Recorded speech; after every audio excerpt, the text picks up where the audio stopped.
মৃত্যুর পর মানুষ কোথায় যায় এই বিষয়ে শ্রীকৃষ্ণ কি বলেছেন জানতে হলে ভিডিওটি পুরোটা দেখার অনুরোধ রইল।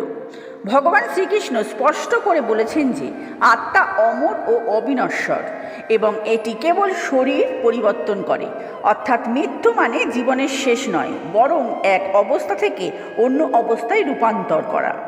গীতায় শ্রীকৃষ্ণ অর্জুনকে বোঝান যে আত্মাকে অস্ত্র দিয়ে কাটতে পারা যায় না, আগুনেও পোড়ানো যায় না, জল ভেজাতে পারে না বা বাতাস শুকাতে পারে না।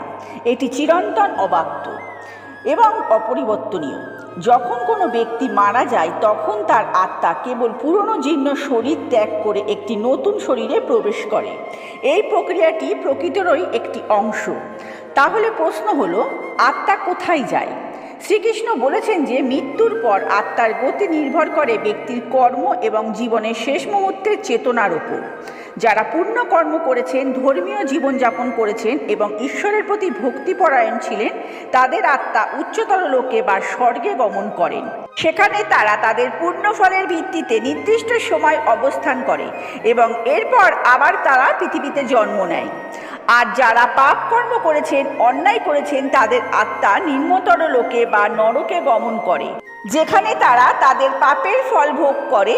আর এই ভোগ যখন সমাপ্তি হয় তখন তারা আবার পৃথিবীতে ফিরে আসে। এবং যারা যোগ সাধন করেছেন, আত্মজ্ঞান লাভ করেছেন অথবা সম্পূর্ণরূপে ঈশ্বরের প্রতি সমর্পিত ছিলেন, তাদের আত্মা মৃত্যুর পর ভগবানের ধামে প্রত্যাবর্তন করে, যেখানে আত্মা আর জন্ম মৃত্যু চক্রে আবদ্ধ হয় না, বরং চিরন্তন আনন্দ ও ঈশ্বরের সান্নিধ্য লাভ করে। এটিকেই মোক্ষ বা মুক্তি বলা হয়। শ্রীকৃষ্ণ আরও বলেন যে মৃত্যুর সময় ব্যক্তির মন যে বিষয়ে নিবৃত্ত থাকে, আত্মা সেই রকমই ফল লাভ করে।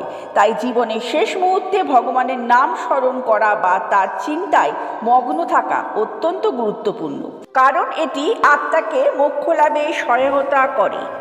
বন্ধুরা, যদি ভিডিওটি ভালো লেগে থাকে তাহলে অবশ্যই করে সাবস্ক্রাইব করে দিন এবং বেল আইকনটা প্রেস করে দিন, যাতে এরকম ধরনের ভিডিও আপনাদের কাছে সবার আগে সরাসরি পৌঁছে যায়।